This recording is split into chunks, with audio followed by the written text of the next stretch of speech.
शुक्लां ब्रह्मविचारसार परमाद्यां जगद्व्यापिनीं वीणां पुस्तकधारिणीं वेदां जाड्यान्धकारापहां हस्ते स्फाटिकमालिकां चलतीं पद्मासने संस्थितां वन्दे तां परमेश्वरीं भगवतीं बुद्धिप्रदां शारदाम्। ॐ शान्तिः शान्तिः शांति। प्रिय अंतरंग महान भाव सज्जनों, आप सभी महान भावों का हमारे ऋतानुशीलन चैनल में हार्दिक स्वागत व अभिनंदन है। हरिओम, श्री राधे, नमो नमः। प्रिय सज्जनों, आज एक अत्यंत महत्वपूर्ण विषय के ऊपर चर्चा करेंगे। आज का विषय है विद्यार्थी परीक्षा में उच्चतम अंक कैसे प्राप्त करें, या उच्चतम अंक लाने की क्या विधि है परीक्षा में। आज का जो एपिसोड है वो हमारे विद्यार्थियों के लिए है, स्टूडेंट्स के लिए है। ये एपिसोड आरंभ से और अंत तक पूर्ण रूपेण अच्छे से देखें व श्रवण करें। अत्यंत महत्वपूर्ण विधि का उल्लेख किया जा रहा है आप सभी विद्यार्थियों के लिए। बहुत समय से ये बात लग रही थी कि विद्यार्थियों के लिए कोई महत्वपूर्ण एपिसोड बनाया जाए। उसी दिशा में आज ये एपिसोड प्रस्तुत है। एक महत्वपूर्ण बात है कि परीक्षा जो शब्द है, परीक्षा कहने से ही सबके रोंगटे खड़े हो जाते हैं। परीक्षा जो शब्द है वो किसी की भी परीक्षा ली जाए तो निश्चित रूप से परीक्षा जिसकी ली जाती है उसको चिंता होने लगती है। हमारे विद्यार्थी, बहुत सारे विद्यार्थी अनेक तरह से पढ़ाई करते हैं। कुछ विद्यार्थी साल भर पढ़ते हैं, कुछ विद्यार्थी परीक्षा के जब परीक्षा आ जाती है, आने लगती है, तब उस समय पढ़ाई शुरू करते हैं। और बहुत सारे विद्यार्थी परीक्षा के दिनों में ही पढ़ाई करते हैं। तो आज आपको इस तकनीकी से, इस विधि से परिचित कराया जाएगा।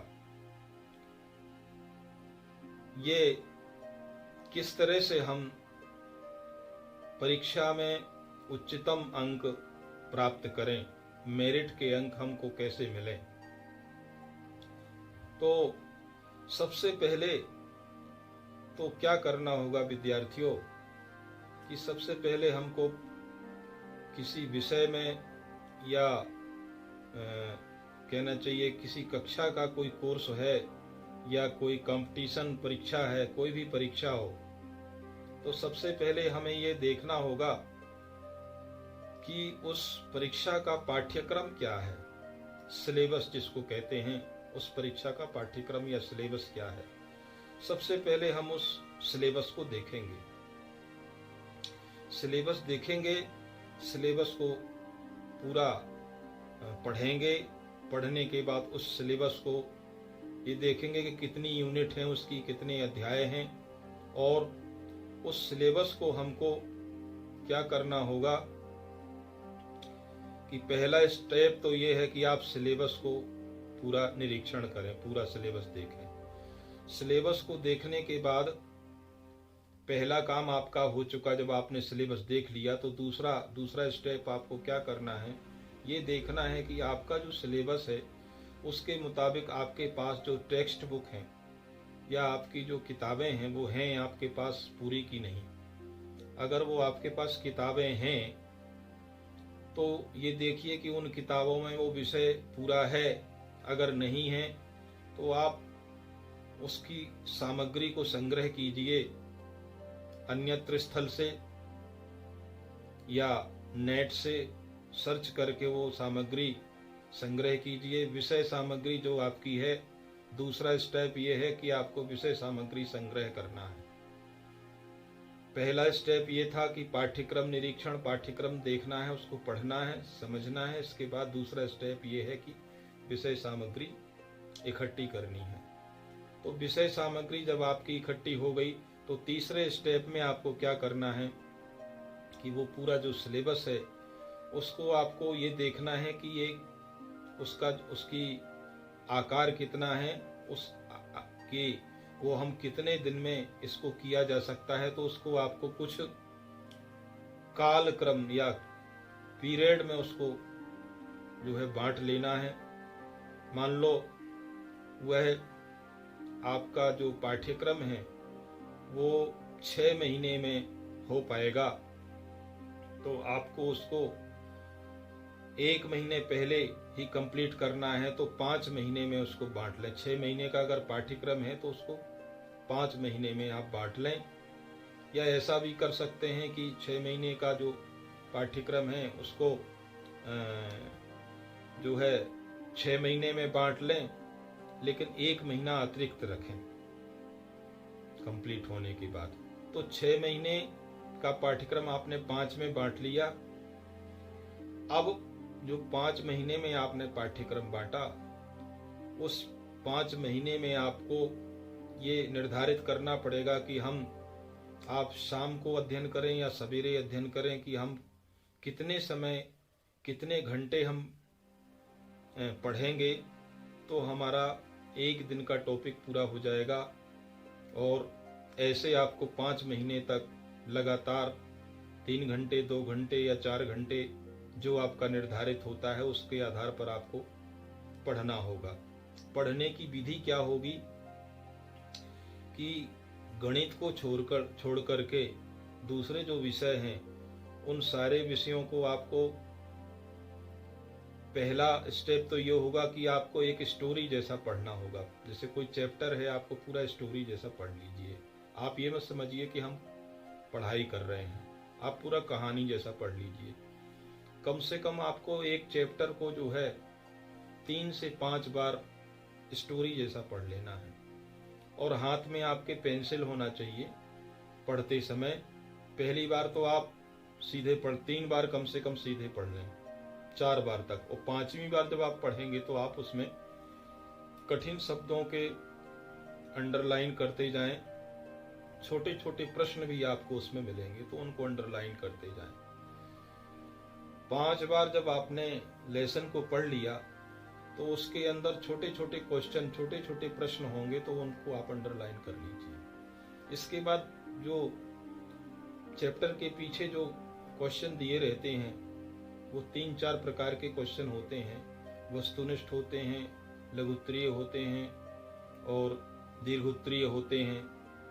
तो ये सारे जो प्रश्न हैं उन प्रश्नों को आप जो है फिर अपने मन से जो है उनको हल करने की कोशिश करें, बिना किसी गाइड या कोई कुंजी या कोई उत्तर पुस्तिका के अपने मन से हल करने की कोशिश करें। हल करें, लिख करके हल करें। और फिर जो आपने उत्तर दिया है उस उत्तर को आप पुस्तक में जो उत्तर प्राप्त है उससे मिलाएं कि कितना आपने जो उत्तर लिखा है वो कितने प्रतिशत सही है, अच्छा है। तो ये आप इस तरह से बार बार करते रहें तो अब उस चैप्टर में जो है ऐसा कोई प्रश्न नहीं बचेगा कि जो उस चैप्टर में आपको आता नहीं है। अर्थात उस चैप्टर को संपूर्ण चैप्टर आपका तैयार हो जाएगा।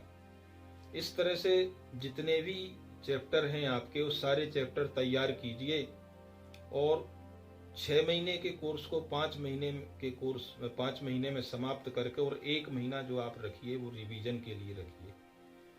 उस रिवीजन में आपको जो है